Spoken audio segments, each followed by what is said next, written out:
इतना प्यार क्यों, इतना प्यार क्यों? चलिए देखते हैं वीडियो, फिर बात करते हैं।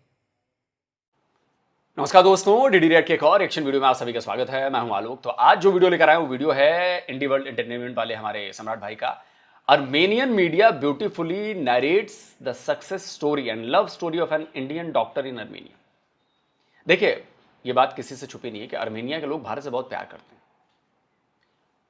अर्मेनिया और अजरबैजान के बाद अब शुरू हुआ है ना मामला, उसके पहले से अर्मेनिया से हमारे साथ संबंध है, बहुत पुराने। कल्चर वाले संबंध भी हैं, डिप्लोमेटिक संबंध भी हैं, बिजनेस वाले संबंध भी हैं, और अब तो डिफेंस वाले संबंध भी हो गए जब से अजरबैजान और अर्मेनिया के बीच में लफड़ा शुरू हुआ। और अर्मेनिया की मीडिया पर अक्सर इंडिया से रिलेटेड चीजें आती हैं, दोस्ती वाली चीजें आती हैं, प्यार वाली चीजें आती हैं। तो चलिए देखते हैं कि क्या वीडियो लेकर आए हैं कि अमेरिकन मीडिया ने नरेट्स की एक सक्सेस स्टोरी और लव स्टोरी एक इंडियन डॉक्टर की अर्मेनिया में। चलिए लेट्स सी। तो वायलेंस, वॉर, ये सब जब थोड़ा ज्यादा हो जाता है मेरे चैनल में, तब बीच में मैं थोड़ा रोमांटिक रिलीफ भी देता हूं। और इंडी वर्ल्ड एंटरटेनमेंट की खासियत यह है कि सिर्फ जियोपॉलिटिक्स ही नहीं, एवरी थीम जो कि इंडिया से रिलेटेड हो और जिसको लेके बाहर के देशों में मीडिया में रिपोर्टिंग है, जिसको लेके चर्चा हो रही है इंडिया की चीजें, वो आपको इस चैनल में देखने को मिलता है। और काफी सारे इनसाइट्स भी जो है इससे खुलते हैं। तो आज का जो वीडियो है, एक इंडियन आर्मेनिया में जाके कैसे अपना नाम बनाते हैं और कैसे एक उनकी वाइफ जो है फ्रॉम डे वन उनको सपोर्ट करती है, right from the days of studenthood. जब वो एक स्टूडेंट था, कुछ बना नहीं था, तब कैसे उनकी वाइफ ने जो है सपोर्ट की है। क्योंकि कुछ बनने के बाद तो बहुत सारे लोग सपोर्ट करने आ जाते हैं, लेकिन जब कोई इंसान बना नहीं हो, और खास करके जब इंडियंस यहाँ पे, जैसे कि हम देख सकते हैं, जो इंसान की बात, जिस इंसान के ऊपर ये वीडियो बेस्ड है, वो कुछ खास अमीर घर का नहीं था। वो एक स्ट्रगलिंग डेज में ही था, स्टूडेंट डेज में।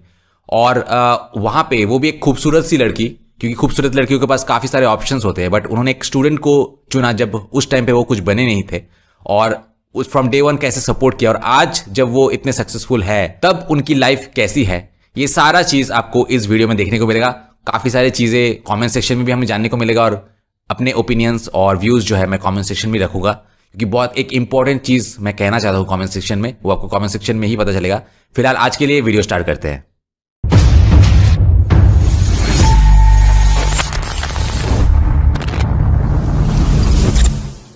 दोस्तों, मैं मेरे बिजनेस पार्टनर्स के लिए बहुत सारे चैनल्स क्रिएट करके उनको इनकम सोर्स जनरेट करके दे रहा हूं। खास करके एनआरआईज के लिए तो ये बहुत ही हेल्पफुल है। आपको इंडिया में पैसे भेजने के लिए बहुत सारे कमीशंस एंड चार्जेस देने पड़ते हैं, लेकिन अगर आपका इंडिया में एक यूट्यूब चैनल हो तो you can generate income for your family and you can save on those tax and additional charges. अगर आपको भी मेरे साथ पार्टनरशिप में चैनल स्टार्ट करना है तो मुझे कॉन्टैक्ट कीजिए इस नंबर पे।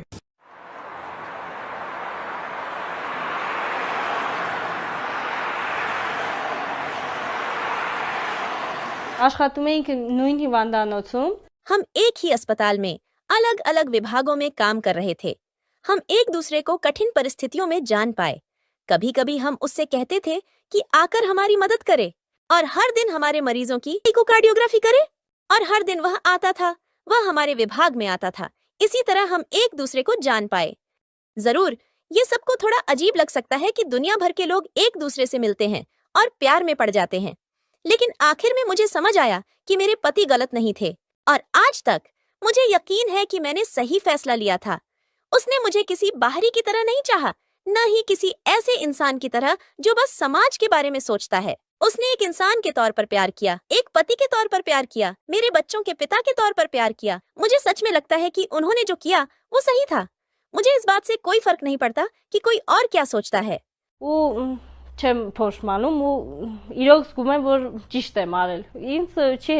अगर वो रसोई में रोटी बनाती है तो मैं कभी कभी उसकी मदद कर देता हूँ, और मैं आर्मेनियन तरीके से ही रोटी बनाता हूँ। मैंने आर्मेनियन रोटी को भारतीय अंदाज में बनाना भी सीखा। हम इंडिया गए थे, मैंने देखा कि उनकी माँ रोटी कैसे बनाती है। फिर मैं वापस आई और खुद ट्राई किया, और ये बस हो गया। अक्सर कई बार ये बस हो जाता है, और ये बस हो गया। अच्छा ही बनाती हो तुम। आपका बहुत बहुत धन्यवाद। सच कहूँ तो वो अपना काम इतना अच्छे से करता है कि मैं खुद को ये कहने की इजाजत भी नहीं दे सकती कि आप घर आकर मदद कीजिए। ये लारा है और ये कियारा। मैं बहुत खुश हूँ कि मैं डॉक्टर का काम करता हूँ। इस कारण मैं अपनी पत्नी को स्वस्थ रख सकता हूँ, और वो कभी बीमार नहीं पड़ती। वो बहुत खुश और संतुष्ट रहती है, और वो अपना काम पूरी कुशलता से कर पाती है, क्योंकि उसका स्वास्थ्य ठीक रहता है।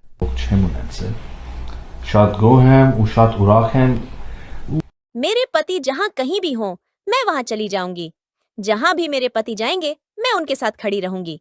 अगर वो एक दिन हिंदुस्तान जाने के बारे में सोचे, तो मैं उनके साथ हिंदुस्तान चली जाऊंगी। अगर हम गोरीज जाएं, तो मैं उनके साथ गोरीज भी जाऊंगी। मेरे पति ही मेरा घर है, वो जहाँ भी हैं, मैं वहीं हूँ। धन्यवाद, मुझे पता नहीं था कि तुम मुझसे इतना प्यार करती हो।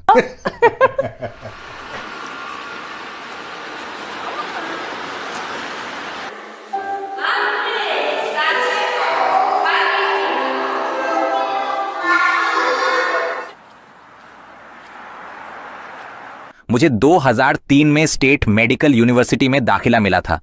तब मैं मेडिसिन की पढ़ाई करने के लिए आर्मेनिया आया था। जैसा आप देख सकते हैं, मैं यहीं रह गया। मैं अलग अलग जगहों पर काम किया है।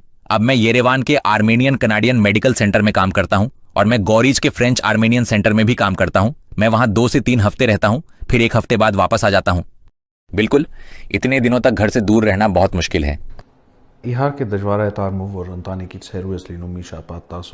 लेकिन चूंकि मैं अपने पेशे से प्यार करता हूं, मैं देखता हूं कि मेडिकल क्षेत्र में अच्छे प्रोफेशनल होना बहुत जरूरी है। छोटे छोटे समस्याओं की वजह से मरीज एक एक करके येरेवान नहीं पहुंच पाते।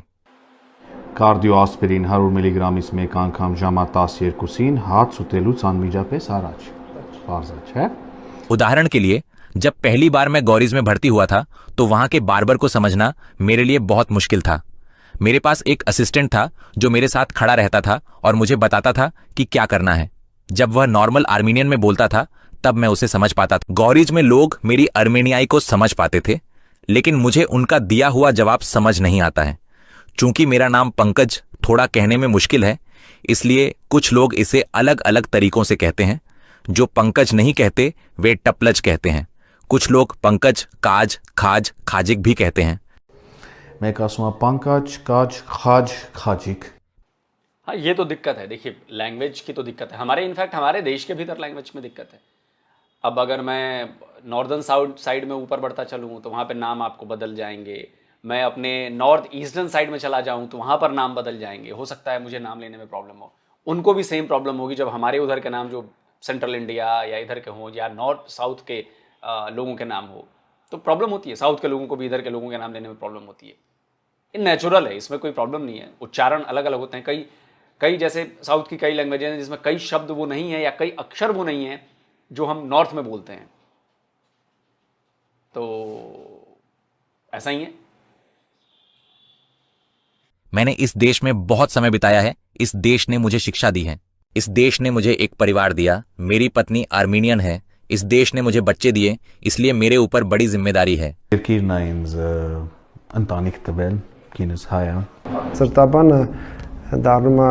हर दिन उन दोनों की मुलाकात के कारण नाई उनके परिवार का करीबी दोस्त बन गया।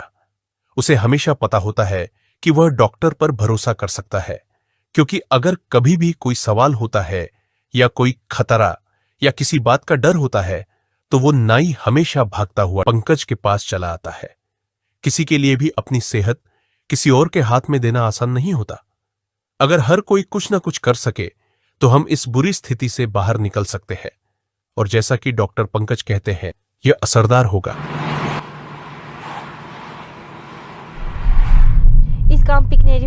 क्या तुमने द बॉयज एंड गर्ल्स गाना गाया है?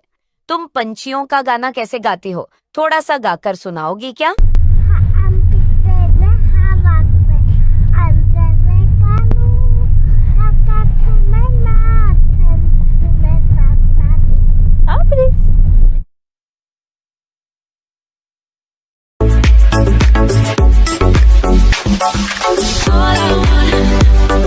कमेंट पढ़ें। देखिए, ये बड़ी पॉजिटिव स्टोरी है कि भाई आप जिस देश में गए हैं, आप भले ही कहीं भारत के रहने वाले हैं, लेकिन आपने डॉक्टर पंकज की बातें सुनी। वो अर्मेनियन वैल्यूज को कितना इंपॉर्टेंस देते हैं। वो अर्मेनिया के बारे में सोच रहे हैं। वो देख रहे हैं कि नहीं यार, अर्मेनिया से मैंने बहुत कुछ पाया है। मैंने पढ़ाई की है, मैं डॉक्टर बना हूं, मेरी जॉब लगी है, मेरी फैमिली है, मेरे बच्चे हैं। तो अर्मेनिया ने बहुत कुछ दिया है, तो वो अर्मेनिया को वापस लौटा रहे हैं। ये उनकी जिम्मेदारी है। ये हम इंडियंस की सोच है।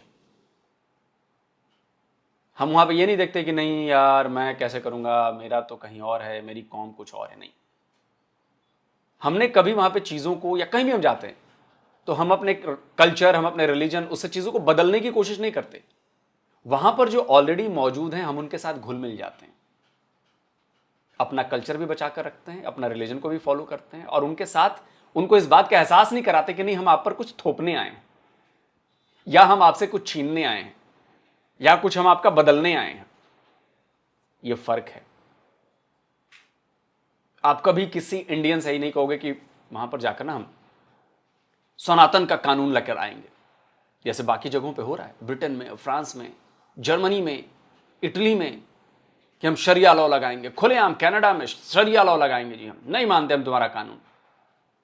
सोचिए कितनी बुरी बात है कि आप किसी और के घर में गए हो, उस घर वाले ने आपको रहने की जगह दी, आपको जॉब दिया, आपके बच्चों की जगह दी, आपकी लाइफ अच्छी बनाई, और उसी घर को आप तोड़ने, उनके वैल्यूज को तोड़ने, अपनी चीज लादने पर लग जाते। यह फर्क है इंडियंस में और बाकी लोगों में। इंडियंस कभी ऐसा नहीं करते, नेवर, क्योंकि हम जियो और जीने दो में विश्वास करते हैं। हम ये नहीं कहते कि सारी चीज हमारी है, तुम लोग अलग हो और तुम लोग का कोई हक नहीं है, सब हमारा है, हमारे हिसाब से जियो वरना सरतन से जुदा। नेवर। तो रेडिकलाइजेशन जो है ना, वो खराब कर रही है चीजों को। कमेंट्स में नारावेटिस ने लिखा है कि आप बहुत अच्छी आर्मीनियन बोलते हैं, शानदार, आपका बहुत प्यारा परिवार है, भगवान आपको आशीर्वाद दे, प्यारे डॉक्टर।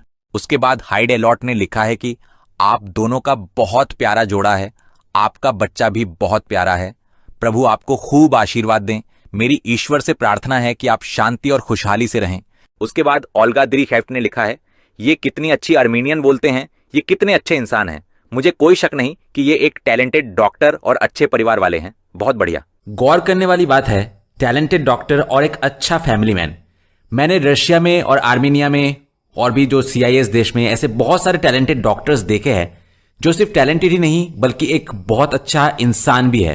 इंटरेस्टिंगली बात यह है कि इनमें से मेजॉरिटी डॉक्टर्स जो है उन्हें इंडियन एंट्रेंस एग्जाम में चांस नहीं मिला था, जिसके लिए वो CIS रशिया समेत दूसरे CIS देशों में अपना मेडिकल करियर जो है उन्होंने परसू किया। ये मानता हूं कि इनमें से एक सब्सटैंशियल पोर्शन है जो कि इंडिया के एंट्रेंस एग्जाम जिन्होंने क्लियर किया है उनसे अंडर क्वालिफाइड है और कम टैलेंटेड है, लेकिन यह भी सच है कि उनमें से बहुत सारे ऐसे हैं जो कि इंडिया में एंट्रेंस एग्जाम क्लियर करने वालों से काफी ज्यादा टैलेंटेड है और ओवर क्वालिफाइड है। भले ही उन्होंने थियोरेटिकली एंट्रेंस एग्जाम क्लियर ना किया हो, लेकिन प्रैक्टिकलिटी में they are much better doctors than many of the AIIMS clearers. और जब बात डॉक्टर की आती है तो वहां सिर्फ टैलेंट और नॉलेज ही काफी नहीं है, उनका कैरेक्टर कैसा है वो एक बहुत ही इंपॉर्टेंट रोल प्ले करता है। आई एम श्योर कि हमारे बहुत सारे एरियाज में जहां हमें ऐसे डॉक्टर्स मिलते हैं जो कि पेशेंट की बीमारी ढंग से जाने बिना, ढंग से समझे बिना ही पहले प्रिस्क्रिप्शन में दवाई लिखना शुरू कर देते हैं। उनके बदले हम ऐसे लविंग और केयरिंग डॉक्टर्स देखना बहुत ज्यादा पसंद करेंगे। और मुझे लगता है कि यहां पे हमारे सिलेक्शन प्रोसेस जो है वो सीवियरली फ्लॉड है। एक डॉक्टर को सही तरीके से परखने में जो सिलेक्शन क्राइटेरिया की जरूरत होता है वो इंडिया में दूर दूर तक नहीं है। आज भी हमारे इंडिया में पुराने जमाने के ब्रिटिश की जो थियोरिटिकल बेस्ड एग्जामिनेशन प्रोसेस था, सिलेक्शन प्रोसेस था, वो फॉलो हो रहा है। इसलिए रशिया आर्मेनिया जैसे देश में खराब स्टूडेंट्स को भले ही वो इंडिया वापस भेज दे, लेकिन जो अच्छे डॉक्टर्स है उनको वो हमेशा अपने देश में ही रखते हैं। और अगर हमारे देश का सिलेक्शन प्रोसेस सही होता तो ये जो ज्वेल्स है, ये जो जेम्स है, ये हमारे देश में ही रहते। उसके बाद ऐबजान 8 ने लिखा, कुछ हद तक मैं इनकी बातों से सहमत हूं, क्योंकि उन्होंने रशिया में भी देखा है और भी जगह पर जाकर देखा है। लेकिन देखिए, हर जगह का, हर देश का अलग क्राइटेरिया है। गोल क्या है कि जो फाइनेस्ट हैं, जो फाइनेस्ट हैं, मैं ये नहीं कह रहा कि कुछ लोग अच्छे हैं कुछ लोग खराब हैं, नहीं, जो फाइनेस्ट हैं उनको यहां पर चुना जाए। मैं जानता हूं कि कितने सारे लोग हैं जो नीट क्लियर नहीं कर पाते हैं, वो प्राइवेट अस्पताल से भी डॉक्टर बनते हैं और वो काम कर रहे हैं, बहुत बेहतर काम कर रहे हैं, बहुत अच्छा काम कर रहे हैं। कई सारे ऐसे लोग हैं जो रिजर्वेशन पाकर, कम नंबर पाकर भी डॉक्टर बने, वो भी काम कर रहे हैं। मैं कोई गलत तो नहीं कह रहा ना, वो लोग भी काम कर रहे हैं। सवाल यह है कि क्या उससे जो हमारा रिजल्ट है वो आ रहा है, आ तो रहा है भाई, आ तो रहा है ना। लोगों का इलाज जरूरी है, हाँ, लेकिन साथ ही ये भी देखना जरूरी पड़ेगा कि भाई हमारा देश 140 करोड़ का देश है, और अगर आपको बहुत कुछ अचीव करना है, अच्छे तरीके से करना है, तो आपको उन फाइनेस्ट माइंड्स को ढूंढना पड़ेगा। मैं ये नहीं कह रहा हूं कि आप अच्छे को ढूंढो और बुरे को छोड़ दो, नहीं, फाइनेस्ट 10 लोग हैं, 10 के 10 बड़े जबरदस्त हैं, लेकिन उनमें भी फाइनेस्ट कौन है? पॉइंट समझ रहे हो आप? फाइनेस्ट कौन है? इसलिए चीजें यहां पर टफ हैं बहुत ज्यादा, और आबादी बहुत ज्यादा है, तो इसलिए भी कंपटीशन का जो लेवल है वो ज्यादा बढ़ जाता है, क्वांटिटी बढ़ जाती है, तो इसलिए चीजों को टफ रखना पड़ता है। वरना अगर इजी क्वेश्चन पेपर सेट हो जाए, आराम से हो जाए, तो 1000 में से अगर मान लो 1000, एग्जांपल दे रहा हूं, 1000 लोगों ने एग्जाम दिया, तो उसमें से 900 पास कर जाएंगे। छांटना मुश्किल हो जाएगा क्योंकि आबादी बहुत ज्यादा है, और जितनी लिमिटेड क्वांटिटी में सीट्स हैं, आपको उन्हीं के मुताबिक करना पड़ेगा। आपके पास सीट है 100, आगे बंदे 900, अब 900 में से आपको उन 100 फाइनेस्ट को निकालना है जो इन सीटों पर आएंगे। रिजर्वेशन वाला मामला छोड़ दीजिए आप, उसमें वो एक अलग बहस का मुद्दा है। तो 800 लोग तो फिर भी जाएंगे ना, तो ये नहीं है कि वो 800 लोग खराब हैं, वो 800 लोग उस लेवल पर नहीं पहुंच पाए जो कट ऑफ है। आर्मेनिया छोटी कंट्री है, कम लोग हैं, वहां पर सीट ज्यादा हैं, उस हिसाब से लोग करते हैं, ठीक है। और अगर डॉक्टर पंकज वहां पे बने तो आर्मेनिया का जो क्राइटेरिया है वो उसमें फाइनेस्ट है। पॉइंट समझिए, अगर कोई आर्मेनिया में डॉक्टर बनता है, कोई रशिया में डॉक्टर बनता है, तो उन्होंने, उस कंट्री ने जो अपना फाइनेस्ट का क्राइटेरिया बना रखा है कि ये बंदा फाइन होगा इस लेवल तक आने में, उस पर वो फाइनेस्ट है, इसलिए वो कर रहे हैं। भारत का क्राइटेरिया अलग है। कई चीजें होती हैं, चीजें बदली भी हैं, ऐसा मैं नहीं कह रहा कि नहीं बदली। अब ज्यादा बेहतर तो मुझे जो डॉक्टर लोग मुझे देख रहे हैं, जो नए डॉक्टर बनने वाले हैं या एमबीबीएस की पढ़ाई कर रहे हैं, आप लोग बताइए भाई कि कहीं मैं अगर गलत हो गया हूं, क्योंकि मैं बहुत ज्यादा नहीं जानता, मैं तो एक जनरल पर्सपेक्टिव दे रहा था, तो आप लोग बताइए कि क्या है। एबजान 8 ने लिखा है कि प्यारे अर्मेनियनों, हमारे देश में कितने अच्छे लोग हैं। अगर हम सब डॉक्टर जैसे बन जाएं तो हमारा देश दुनिया में सबसे अच्छा देश बन जाएगा। उसके बाद रुजाना मनुकियान ने लिखा है कि एक टैलेंटेड व्यक्ति, बहुत अच्छा इंसान और एक अच्छा डॉक्टर, आपके काम के लिए धन्यवाद। उसके बाद नारिन सार्कसियान ने लिखा है, अच्छा लगता है कि आप हमारे देश में हैं, हमारे लोगों और अर्मेनियाई महिलाओं से प्यार करते हैं। एक अच्छे प्रोफेशनल डॉक्टर होने के नाते आप योगदान भी दे रहे हैं, शाबाश। उसके बाद अनुष सिमोनियन ने लिखा है कि मुझे बहुत खुशी है कि आपने एक समझदार परिवार बनाया है, हम सब भगवान के सामने बराबर हैं, खुश रहिए। उसके बाद ओफेलिया दी मैक्सन ने लिखा है, नेशनैलिटी कोई मायने नहीं रखती, भगवान सच्चे और ईमानदार इंसान को आशीर्वाद देता है। आपका एकजुट परिवार सबके लिए एक मिसाल है। उसके बाद करीन ने लिखा है कि डॉक्टर कितने दयालु हैं, और ये सुनकर बहुत अच्छा लगा कि वे अर्मेनिया और अर्मेनियनों के लिए इतनी सराहना और केयर करते हैं। आनी ने सही चुनाव किया और इस बात का सबूत है उनका खुशहाल परिवार। उसके बाद मिलानेम ने लिखा है कि भगवान आपके रिश्ते और परिवार को आशीर्वाद दे। सबसे जरूरी है प्यार, अगर आप एक दूसरे से प्यार करते हैं तो हर मुश्किल पार कर लेंगे। शाबाश, मैं आपसे बहुत प्यार करती हूँ। अगर संपर्क में आना संभव हो तो भगवान की कृपा और मार्गदर्शन हमेशा आपके साथ हो। उसके बाद लिलिट कमालियान ने लिखा है, वह कितनी सुंदर आर्मेनियन बोलते हैं, बहुत से आर्मेनियनों को इस डॉक्टर से सीख लेनी चाहिए, कितने अच्छे और पॉजिटिव इंसान हैं। उसके बाद लिलिथ ने लिखा है कि आप बहुत अच्छे और दयालु इंसान हैं। भारत और अर्मेनिया दोनों ही आपका अपना देश हैं। लंबी और खुशहाल जिंदगी जी। हम हमेशा सभी का स्वागत करते हैं। अर्मेनिया एक खुशहाल धरती है जिसका दिल बड़ा है, यहाँ सभी के लिए जगह है। भगवान करे एक दिन सब यह समझें और इसकी कद्र करें। उसके बाद आइडा चामकचंद ने लिखा है, इस दुनिया में खुशहाल परिवार और पति पत्नी के बीच अच्छा आपसी समझ देखकर बहुत अच्छा लगा, चाहे वे किस। चलिए, अब इतने कमेंट से बात समझ में आ गई। एक बड़ी इंपॉर्टेंट बात और मुझे याद आई है। ये जितने कमेंट्स सम्राट भाई ने पढ़कर सुनाए, मोस्टली आर्मेनियंस के थे। अब जरा आप ये बात सोचिए कि जो कमेंट कर रहा है वो अपने घर परिवार में भी इसके बारे में उसने बात की, अपने दोस्तों से बात की, अपने आसपास जो लोग हैं उनसे बात की होगी, तो उसमें ये बात आई होगी ना कि इंडिया का बंदा है, इंडिया का डॉक्टर है, इंडिया इंडिया इंडिया। आप समझ रहे हैं कि जब हजारों लोग इसके बारे में बात कर रहे होंगे आर्मेनिया में, हमारे देश की छवि उनके मन में क्या बन रही होगी, उनके मन में इंडियंस के लिए किस तरह की छवि बन रही होगी। जाहिर है अच्छी छवि बन रही होगी, पॉजिटिव इमेज बन रही होगी। आप जरा, ये कोई छोटी मोटी बात नहीं है कि अगर किसी देश में आप हैं और उस देश की कम्युनिटी आपके बारे में अच्छी बातें करे, पॉजिटिव सेंस में बातें करे, आपको वो अपना समझने लगे, इससे बड़ी अचीवमेंट और कोई नहीं हो सकती। और उस अचीवमेंट का फायदा तब दिखता है जब कोई अनजान आदमी उस देश में जाए और कहे कि मैं इंडिया से हूं, तब आप देखिए उसको कितना प्यार मिलेगा, क्योंकि उनको पता है कि इंडियंस क्या है, इंडिया क्या है, और वो अनजान इंडियन को भी ऐसे ही ट्रीट करेंगे। ये होती है इमेज बिल्डिंग। और मैं इसके लिए जो बाहर, हमारे देश के बाहर जो इंडियंस रह रहे हैं, भारतवंशी हैं, मैं उनको हमेशा सैल्यूट करता हूं कि आप लोगों की बदौलत पूरी दुनिया में हमारा नाम हुआ है, हमारे कल्चर का, हमारे धर्म का, क्योंकि हम ह्यूमैनिटी को सबसे पहले रखते हैं। वरना पाकिस्तान को ही देख लीजिए, पाकिस्तानी जहां जाते हैं गंद मचाते हैं, कोई टेरर एक्टिविटीज में पकड़ा जाता है, कोई महिलाओं को छेड़छाड़ करते हुए पकड़ा जाता है, कोई ड्रग्स बेचता हुआ पकड़ा जाता है। मैं ये नहीं कह रहा कि हर देश में रहने वाले 100 के 100 इंडियन जो हैं वो बिल्कुल सारे अच्छे होंगे, लेकिन उनमें मैक्सिमम अच्छे हैं। और मैं ये भी नहीं कह रहा हूं कि पूरे 100 के 100 पाकिस्तानी इतने बुरे होंगे, लेकिन उसमें मैक्सिमम बुरे हैं और हर गलत काम में पाए जाते हैं। अभी वो सऊदी अरब में ही देखा ना आपने, एक हिंदुस्तानी को ठग लिया उसने, 25 रियाल ले लिया और ठग लिया उसने, टैक्सी ड्राइवर ने। ग्रीस में पाकिस्तानियों से परेशान है लोग क्राइम करने से, टर्की में परेशान है लोग, जर्मनी में परेशान है लोग। अभी एक खबर आई कि अमेरिका में मोहम्मद पहलवान नाम का एक बंदा था, पाकिस्तानी, को पकड़ा गया था, इसी टेरर एक्टिविटीज में किसी ने पकड़ा गया था, उसको सजा हुई है। ये स्क्रीनशॉट लगा रहा हूं, सजा हुई है उसको। आप सोचिए।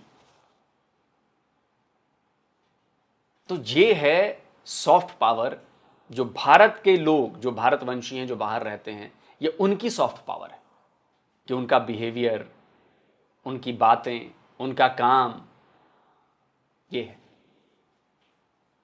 बहुत अच्छा वीडियो था, बहुत पॉजिटिव वीडियो था। दोस्तों आप कमेंट करके बताइए आप क्या कहते हैं। जल्दी मिलता हूं एक और नए वीडियो के साथ। नमस्कार, जय हिंद। तो अगर आप चाहते हैं मुझसे बात करना, मुझसे कोई सवाल पूछना, तो फैन कॉल पर आप मुझसे कनेक्ट हो सकते हैं। फैन कॉल में ये सुविधा है कि आप अपने हिसाब से वहां पर जाकर टाइम स्लॉट बुक कर सकते हैं कि आपको फलाने दिन मुझसे बात करनी है, फलाने टाइम पे मुझसे बात करनी है। लेकिन ये भी बता दूं कि ये पेड सर्विस है। तो ये दोस्तों वीडियो होगी खत्म। पाकिस्तान जहाँ जाते हैं गान डालते हैं, इंडिया जहाँ जाते हैं, अब देखिए इंडियन था, उधर डॉक्टर बना, उधर के लड़की के साथ शादी की। अच्छा, किस तरह आपने आपको सेटल किया, किस तरह वो खुश थे। तो देखें, बात सिर्फ यही है, कंक्लूड यही है जो लोग किया कि छवि यानी कि आपकी जो इमेज है वो बड़ा मांग रखती है। पाकिस्तानी हो, उनसे दुनिया परेशान है, कभी कहीं भिखारी, कभी कहीं भिखारी। आपको याद होगा रिसेंटली नाइजेरिया ने पाकिस्तान भिखारी रिपोर्ट किया। ये है आज की बात आपको मैं बताता हूँ।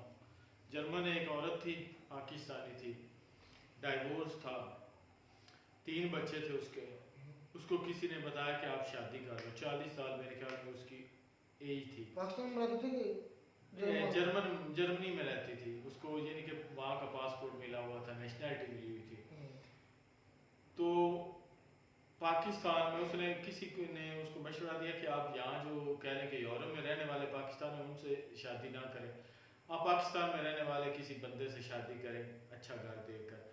तो उसने ऐसे ही तलाश करते करते एक घर के साथ रब्ता किसी ने करवा दिया, बाकायदा रब्ता हुआ। जब उनसे हुआ तो उसकी माँ लड़के की वो भी बड़ी ज़बरदस्त सुलझी हुई, उसके बाद लड़का भी सुलझा हुआ। ये सारे घर वाले अच्छे तरीके से वो उसके रब्ता किया।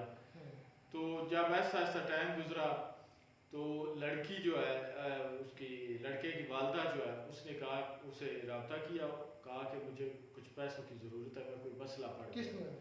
यानी कि लड़के की वालदा जो थी उसने लड़की से, अभी शादी नहीं हुई थी, अभी बात कुछ हुई थी पक्की, ये कि एग्री हो गए थे शादी के मंगनी लिए। शगनी हाँ एग्री हो गए सगाई थे। सुगई नहीं होगी वो। हाँ उसने कहा कि आपको क्या ज़रूरत पड़ गई, उसने कहा बस कोई मुसीबत आन पड़ी है तो आप कुछ हमें दे दें। तो पहले तो वो सोचने लग गई, उसके बाद उसने कहा कि मेरे पास कुछ थोड़े से हैं पैसे। उसने कहा कि कितने आपको चाहिए, उसने कहा 30-35 लाख दे दें। तो वो कहती कि मेरे पास पैसे थे लेकिन मैंने शुरू में कहा कि नहीं मेरे पास 10-15 लाख है। उन्होंने कहा कि आप कोशिश करें इतने कर दें। कहा लड़की एग्री होगी, उसने 35 लाख रुपया उनको सेंड कर दिया। उसके बाद चंद दिनों के बाद फिर उस माँ ने बोला कि 40 लाख हमें और चाहिए, 40 लाख और चाहिए। तो उसने कहा कि मेरे पास तो इतने नहीं हैं। तो फिर वो जनाब उसकी माँ जो है लड़के की वो गुस्सा होने लग गई। ठीक है वो मामला रफा दफा हो गया। वो कह रही लड़की कह रही कि मेरा एतबार उठ गया, यानी कि यकीन नहीं रहा लड़कों से। फिर मुझे किसी ने कहा कि स्पेन में एक लड़का रहता है, उसके पास नेशनैलिटी है यूरोप की, स्पेन की, आप उससे रब्ता करें, ठीक ठाक पैसे कमाता है, अच्छा लड़का है। तो उससे मुलाकात हुई तो वो लड़की जो है फिर उसका माइंड बना कि उसके साथ शादी करो। उस लड़के ने भी धोखा दिया, उसने भी उससे मेरे ख्याल में 10 या 15 लाख, पाकिस्तानी था, उस लड़के ने भी उससे 10-15 लाख रुपया जो है ना वो लिया।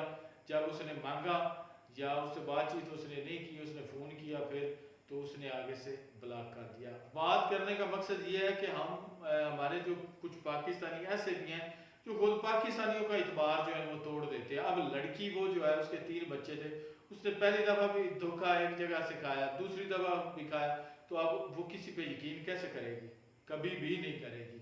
तो ये तो हालत है हमारे खुद ऐसे आम जो है एक दूसरे को धोखा देना शुरू कर देते हैं। दूसरे कह रहे हैं कि फॉरेनर जो है उनके साथ हमारा बिहेवियर रवैया कैसा होगा। भाई ये तो ठीक है, होता रहता है, होता रहता है। हाँ होता है।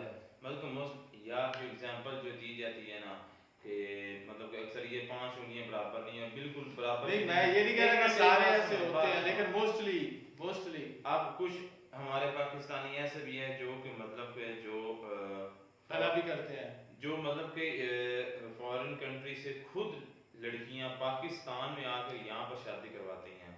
कुछ हमारे पाकिस्तानी ऐसे भी जो दूसरे ममालिक जब वहाँ पर जाकर वहाँ पर शादी करके अपनी वाइफ को लेकर पाकिस्तान में आते हैं और उनके साथ मर्दे जो यानी कि आखिरी टाइम एक नेशनैलिटी के चक्कर में सारा करते हैं। तो अब यार एक रशियन लड़की है, कुछ दिन पहले की बात है, उर्दू पॉइंट पर मैं उसकी वीडियो देख रहा था, तो वो माशाल्लाह मुस्लिम थी, तो नहीं मुस्लिम नहीं थी, मतलब कि पहले क्रिश्चियन थी, फिर इधर निकाह हुआ तो मुस्लिम होकर फिर उसका निकाह हुआ, अब यहाँ पर रह रही है उसके साथ, वो गुजरांवाले का लड़का है। इस तरह आपको डेली पाकिस्तान पर उर्दू पॉइंट पर बहुत ज़्यादा आपको वीडियोस मिल जाएंगे जो कि फॉरेनर लड़की होती हैं और ये पाकिस्तान में आती हैं, तो वो बड़ी खुश होती हैं। कईयों के तो मतलब के बच्चे भी होते हैं और उनको कोई मसला मसाइल नहीं होता। तो ये बात मैंने इसलिए की है कि सभी एक जैसे नहीं होते, बुरे भी होते हैं अच्छे भी होते हैं। और एक मिनट, और दूसरी बात, मैं नाइजीरिया और पाकिस्तान ये तो मेन मुद्दा जो है वो तो हमने डिस्कस ही नहीं किया। तो वो बात ये है कि जो अब ये वहाँ पर जो एक इंडियन डॉक्टर वहाँ पर गया तो उसने भी शादी कर ली। इस तरह पाकिस्तान में भी कितने डॉक्टर थे जिन्होंने वहाँ पर शादी की हुई है। हमारे यहाँ हमारे गांव से भी 1-2 लड़के हैं जिन्होंने हालांकि डॉक्टर नहीं डैंकी लगा कर गया तो वहाँ पर उन्होंने शादी की हुई है, तो वो उसको जो है वो पूरे तरीके से उसको शादी को निभा भी रहे हैं। तो अच्छे लोग भी होते हैं, बुरे भी लोग होते हैं। अब इंडिया में देख लो तो जिस तरह आपने मतलब कि ये कहा है कि पाकिस्तान के जो होते हैं वो भिखारी ज़्यादा होते हैं, वो फलानी कंट्री ने उनको निकाल दिया, तो भाई पाकिस्तान में भिखारी हैं लेकिन इंडिया में पाकिस्तान से भिखारी आज भी ज़्यादा है। दूसरे मुल्कों चैलेंज है ये, मैं चैलेंज की भाई ठीक है सर्च कर लो, लेकिन दूसरे मुल्कों में जगह जगह हर मुल्क में तो वो नहीं बैठ के अपने मुल्क का कह रहे हैं कि भाई फिर बात सुने ना आप, तो वो बात कर रहे हैं कि मतलब को जो सुई का पंजाबी में उसको नक्के कहते हैं, उर्दू में उसको क्या कहते हैं, मतलब कि सुराग जो होता है उसमें धागा जो है वो डालने वाली बात है। देखें कि सारे जो लोग हैं वो पाकिस्तान में अच्छे भी नहीं है, बुरे भी। अब पूरी दुनिया में ही ऐसा है, ना पूरी दुनिया अच्छी और ना बुरी है। कुछ बुरे लोग होते हैं तो वो ऐसे टाइम पर अच्छा काम कर जाते हैं जो अच्छे लोग होते हैं बुरे टाइम पर अच्छा नहीं कर पाते। तो ये चलता रहता है, दुनिया का बेस जो है वैसे ये। फिर अगर सभी लोग अच्छे हो जाएंगे दुनिया का जो निज़ाम वो चलेगा कैसे? अभी आज ही मैं न्यूज़ पढ़ रहा था कि 2 जो है ना पाकिस्तानी उनके सर कलम कर दिए गए हैं सऊदीया में। वो मंशियात बेचते हुए पकड़े गए। बिल्कुल सही किया उन्होंने भाई।